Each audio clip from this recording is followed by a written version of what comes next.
जय हिंद फ्रेंड, हमारे YouTube channel में आपका स्वागत है। दोस्तों, हम लोग इस वीडियो में पढ़ने वाले हैं आज बिहार स्कूल एग्जामिनेशन बोर्ड 2025 के लिए। जो भी हमारे दोस्त भाई बहन इस बार 2025 में 10th की एग्ज़ाम दे रहे हैं, उनके लिए ये वीडियो काफ़ी इम्पोर्टेंट रहने वाला है। क्योंकि दोस्तों, हम लोग इस सेक्शन के अंतर्गत सब्जेक्ट वाइज ऑब्जेक्टिव क्वेश्चन को करने वाले हैं, जो कि आपके ये जो 2025 के एग्ज़ाम है दोस्तों, इसके लिए काफ़ी इम्पोर्टेंट रहेगा। तो हम लोग यहाँ पे चैप्टर वाइज स्टार्ट करते हैं दोस्तों। और हमारे सामने आज जो सब्जेक्ट है वो इकोनॉमिक्स है। और इसके चैप्टर 1 के जितने भी संभव हो सकते हैं ऑब्जेक्टिव दोस्तों, करीब करीब हम इस वीडियो के अंदर 75 टू करीब करीब दोस्तों 80 प्लस क्वेश्चनों को हम लोग इसमें देखेंगे, जो कि आपके एग्ज़ाम के पॉइंट ऑफ व्यू से काफ़ी इम्पोर्टेंट रहेगा। अगर दोस्तों आप इस चैप्टर वाइज सारे वीडियो को देख लेते हैं तो आपकी एग्जामिनेशन एकदम इजी हो जाएगी और आप आसानी से इस एग्ज़ाम को क्रैक कर पाएंगे। तो दोस्तों, हम लोग चलते हैं, वीडियो को शुरू करते हैं। तो दोस्तों, हमारे सामने सबसे पहला क्वेश्चन है। क्वेश्चन कह रहा है, जिस देश का राष्ट्रीय आय अधिक होता है वह देश कहलाता है। दोस्तों, आप सभी को पता होगा कि जिस देश की राष्ट्रीय आय अधिक होती है वो देश विकसित होता है। तो ऑप्शन बी इसका सही आंसर हो जाएगा। अगला क्वेश्चन है, इनमें से किसे पिछड़ा राज्य कहा जाता है। तो दोस्तों, आप सभी को पता होगा कि अपना बिहार ही सबसे पिछड़ा राज्य है। तो ऑप्शन सी इसका सही आंसर हो जाएगा। अगला क्वेश्चन है दोस्तों, इनमें कौन सा देश में मिश्रित अर्थव्यवस्था है। तो दोस्तों, आप जानते हैं कि भारत एक कृषि प्रधान देश है और यहाँ की जो अर्थव्यवस्था है दोस्तों वो मिश्रित अर्थव्यवस्था है। तो ऑप्शन सी इसका सही आंसर हो जाएगा। अगला क्वेश्चन है कि भारत की अर्थव्यवस्था है। तो दोस्तों, हम पिछले क्वेश्चन में भी देखे भारत की अर्थव्यवस्था कैसी है दोस्तों, तो समाजवादी नहीं है, पूंजीवादी भी नहीं है। तो हमारी अर्थव्यवस्था मिश्रित है। ऑप्शन सी इसका भी सही आंसर हो जाएगा।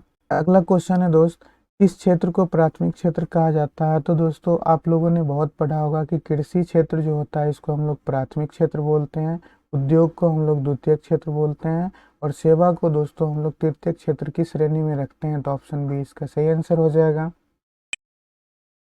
अगला क्वेश्चन है कि भारत में योजना आयोग का गठन कब किया गया था। तो दोस्तों, योजना आयोग का गठन जो था वो 15 मार्च 1950 को किया गया था। ऑप्शन ए इसका सही आंसर हो जाएगा।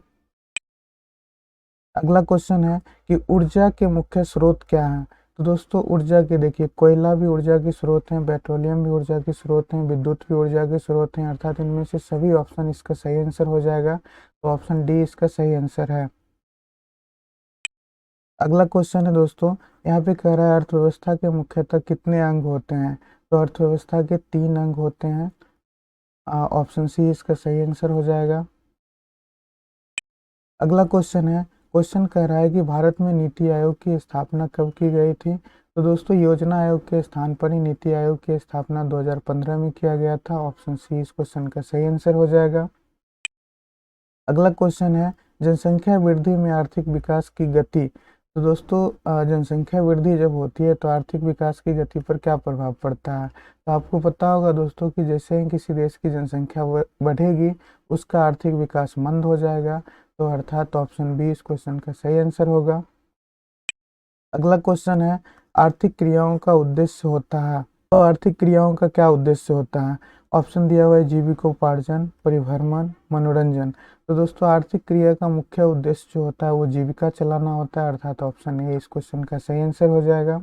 अगला क्वेश्चन है कि आर्थिक विकास का गैर आर्थिक कारक कौन है। तो देखिए दोस्तों, यहाँ पे आर्थिक विकास का गैर आर्थिक कारक की बात कर रहा है। तो तकनीकी विकास आर्थिक कारक हैं, प्राकृतिक संसाधन भी आर्थिक विकास के कारक हो सकते हैं, मानवीय संसाधन भी आर्थिक विकास के कारक होंगे। लेकिन जो भी सामाजिक संस्था होगी दोस्तों, इससे हमें कोई भी अर्निंग की प्राप्ति नहीं होती है, तो ये हमारे गैर आर्थिक कारक होंगे। तो ऑप्शन डी इसका सही आंसर हो जाएगा। अगला क्वेश्चन है कि किस क्षेत्र को द्वितीयक क्षेत्र कहा जाता है। तो दोस्तों, यहाँ पे देखिए, द्वितीयक क्षेत्र की बात कर रहा है तो कृषि प्राथमिक क्षेत्र है, मोबाइल किसी क्षेत्र में आ नहीं रहे हैं। यहाँ पे उत्पादन रहता है दोस्तों, मोबाइल का उत्पादन तो किसी सेक्टर से हम लोग लेते हैं। यहाँ पे विद्युत की अगर बात कर रहा है तो विद्युत का जो उत्पादन होता है वो दोस्तों द्वितीयक क्षेत्र में आता है। तो ऑप्शन ए इसका सही आंसर हो जाएगा। अगला क्वेश्चन है कि किस क्षेत्र को तृतीयक क्षेत्र कहा जाता है। तो दोस्तों, सेवा क्षेत्र को तृतीयक क्षेत्र कहा जाता है। और ये हमारे देश की जो जीडीपी होती है दोस्तों उसमें सबसे अधिक योगदान करता है। अगला क्वेश्चन है, क्वेश्चन कह रहा है स्वतंत्रता पूर्व भारतीय अर्थव्यवस्था थी। तो स्वतंत्रता से पहले जो भारत की अर्थव्यवस्था थी दोस्तों, वो कैसी थी? उद्योग प्रधान नहीं, व्यावसायिक प्रधान ऐसा भी नहीं था, कृषि प्रधान था। ऑप्शन ए इसका सही आंसर हो जाएगा। अगला क्वेश्चन है कि किसी देश के विकास का स्तर किस आधार पर निर्धारित किया जाता है? तो दोस्तों हम लोग ऑप्शन को पढ़ते हैं। कह रहा है प्रति व्यक्ति आय, साक्षरता दर, स्वास्थ्य की स्थिति, उपयुक्त सभी। तो दोस्तों किसी भी देश के अंदर अगर प्रति व्यक्ति आय अधिक है तो वह देश विकास करेगा, वहाँ की साक्षरता दर अधिक है तो भी वह देश विकास करेगा, स्वास्थ्य की स्थिति ठीक है तो भी वह देश विकास करेगा, अर्थात ऑप्शन डी इस क्वेश्चन का सही आंसर हो जाएगा। अगला क्वेश्चन है दोस्तों, क्वेश्चन कह रहा है भारत के पड़ोसी देश में किस देश की प्रति व्यक्ति आय अधिक है? तो देखिए दोस्तों, भारत की जो पड़ोसी देश हैं उसमें से किस देश की प्रति व्यक्ति आय अधिक है? तो दोस्तों इसका सही आंसर हो जाएगा श्रीलंका, ऑप्शन बी इसका सही आंसर है। अगला क्वेश्चन है दोस्तों, यहाँ पे क्वेश्चन कह रहा है कि यदि राष्ट्रीय आय की अपेक्षा जनसंख्या में वृद्धि दर का अनुपात अधिक हो तो प्रति व्यक्ति आय क्या होगा? तो जो दोस्तों जैसे ही जनसंख्या का ग्राफ ऊपर बढ़ेगा, इनकम डाउन होगी, तो क्या हो जाएगा? ऑप्शन बी इसका सही आंसर हो जाएगा। अगला क्वेश्चन है कि फूट डालो राज करो की नीति किसने अपनाई थी? तो दोस्तों ये मुसलमान के द्वारा नहीं, पारसियों के द्वारा नहीं अपनाया गया था, अंग्रेजों के द्वारा अपनाया गया था। तो ऑप्शन ए इसका सही आंसर हो जाएगा। अगला क्वेश्चन है, भारत की प्रथम पंचवर्षीय योजना का कार्यकाल था। तो दोस्तों हमारे देश में जो पंचवर्षीय योजना शुरू की गई थी वो पंडित जवाहरलाल नेहरू के प्रधानमंत्री के कार्यकाल में शुरू हुआ था दोस्तों। और ये प्रथम पंचवर्षीय योजना का कार्यकाल 1951 से 56 तक रहा था। ऑप्शन ए इसका सही आंसर हो जाएगा। अगला क्वेश्चन है दोस्तों, क्वेश्चन कह रहा है बिहार में जीवन यापन का मुख्य साधन क्या है? तो देखिए दोस्तों, व्यापार तो सभी व्यक्ति नहीं करते हैं, उद्योग सभी के पास नहीं है, कृषि यहाँ पे सभी कर सकते हैं। तो बिहार में जीवन यापन का मुख्य साधन क्या है? तो देखिए दोस्तों, अगर पूछता कि इनमें से सभी साधन तो इसके सही आंसर हो जाएंगे, लेकिन मुख्य साधन की बात करेगा तो ऑप्शन ए इसका सही आंसर हो जाएगा। अगला क्वेश्चन है, एक समाजवादी अर्थव्यवस्था में सर्वाधिक बल किस पर दिया जाता है? तो दोस्तों देखिए, लोक कल्याण पर, उत्पादन कुशलता पर, अधिकतम लाभ पर, आर्थिक स्वतंत्रता पर। तो देखिए दोस्तों, ये सभी हमारे लिए जरूरी होता है, लेकिन कह रहा है कि समाजवादी अर्थव्यवस्था में सर्वाधिक बल किस पर दिया जाता है? तो लोक कल्याण पर, ऑप्शन ए इसका सही आंसर हो जाएगा। अगला क्वेश्चन है, भारत में प्रथम पंचवर्षीय योजना की शुरुआत कब हुई थी? ये क्वेश्चन रिपीटेड क्वेश्चन है दोस्तों। तो प्रथम पंचवर्षीय योजना की जो शुरुआत हुई थी वो 1951 से 56 रहा था। ऑप्शन बी इसका सही आंसर हो जाएगा। अगला क्वेश्चन है, राष्ट्रीय विकास परिषद का गठन कब हुआ था? राष्ट्रीय विकास परिषद को दोस्तों एनडीसी भी बोला जाता है, नेशनल डेवलपमेंट काउंसिल। तो इसकी जो स्थापना हुई थी 1952 ईस्वी में हुई थी। ऑप्शन सी इसका सही आंसर हो जाएगा। अगला क्वेश्चन है, बैंक उदाहरण है। तो दोस्तों आप सभी को पता होगा, बैंक प्राथमिक क्षेत्र नहीं है, द्वितीयक क्षेत्र नहीं है, तृतीयक क्षेत्र है, क्योंकि इसे ही दोस्तों हम लोग कौन सा सेक्टर बोलते हैं? तो सर्विस सेक्टर के नाम से इसको जाना जाता है, अर्थात सेवा क्षेत्र भी इसे कहा जाता है। तो ऑप्शन सी इसका सही आंसर हो जाएगा। अगला क्वेश्चन है, किस अर्थव्यवस्था में उत्पादन के साधन पर किसी व्यक्ति या निजी संस्था का अधिकार होता है? तो दोस्तों यहाँ पर देखिए, जैसे ही निजी व्यक्ति की अगर बात करेगा, ठीक है, जैसे ही निजी संस्था या व्यक्ति की बात करेगा दोस्तों, तो इस प्रकार की अर्थव्यवस्था जो होती है वो पूंजीवादी अर्थव्यवस्था होती है। तो ऑप्शन बी इसका सही आंसर हो जाएगा। अगला क्वेश्चन है, निम्नलिखित में कौन सा देश विकसित अर्थव्यवस्था का उदाहरण है? तो दोस्तों इसमें जो सबसे बड़ा नाम संयुक्त राज्य अमेरिका का है, यही विकसित अर्थव्यवस्था वाला देश है। तो ऑप्शन ए इसका सही आंसर होगा।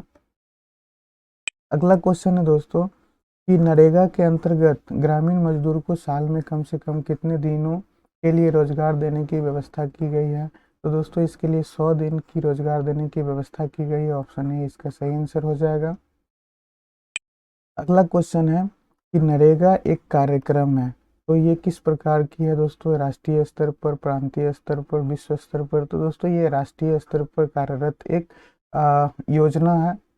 अगला क्वेश्चन है, सतत विकास का उद्देश्य क्या है?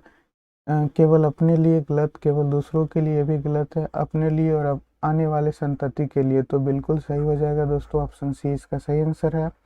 अगला क्वेश्चन है, प्लास्टिक मुद्रा है, दोस्तों देखिए, प्लास्टिक मुद्रा किसको बोलते हैं? तो एटीएम को हम लोग प्लास्टिक मुद्रा के नाम से भी जानते हैं। दोस्तों आप सभी को पता होगा एटीएम का full form automated teller machine होता है। अगला क्वेश्चन है कि जनसंख्या की दृष्टि से बिहार का भारत में कौन सा स्थान है? तो देखिए दोस्तों, जनसंख्या की दृष्टिकोण से बिहार का भारत में तीसरा स्थान है, तो ऑप्शन सी इस क्वेश्चन का सही आंसर हो जाएगा। अगला क्वेश्चन है, सब्जी उत्पादन में बिहार का कौन सा स्थान प्राप्त है?